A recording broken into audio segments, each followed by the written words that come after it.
కోపము అనర్థము తెచ్చిపెట్టింది. నువ్వు నమ్మటకన్నా అనర్థమైనది వేరేది అన్నదా? నన్ను మనోవాచ్య ప్రబలింది. ఆవులకు, గేదెలకు, కుక్కలకు ఎప్పుడో ఋతుకాలంలో సంభోగ వాంఛ పుడితే మనుషులకు చేతిలో కాసులు కనపడగానే కాంతా సంభోగ వాంఛ పుడుతుందేమో. దానికి తోడు ఈ శంగాల శాస్త్రి ఒకడు. దేశ దేశాలు తిరిగిన అనుభవం ఉందిగా. దక్షిణ దేశంలో రొక్కం పుచ్చుకుని పిల్లల్ని ఇచ్చి పెళ్లి చేస్తారని కాళాచారికి నచ్చజెప్పి అతన్ని దక్షిణ దేశం తీసుకువెళ్ళినట్టు వార్త. అక్కడ ఏం అవస్థలు పడుతున్నారో ఏమిటో.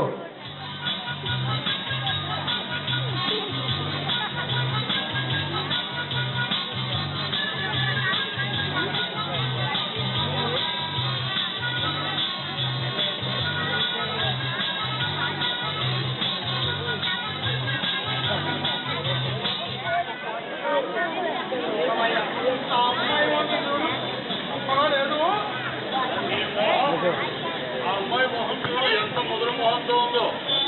ఆ అమ్మాయి వయసు 10.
ఎలాగైతేనే నీ పెళ్లి జరిపించాను.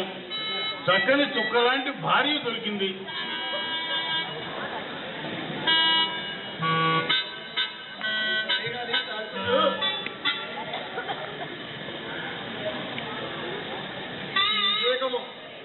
నిషేకం ఎప్పుడు ఊరి నిన్ను తగదయ్యా.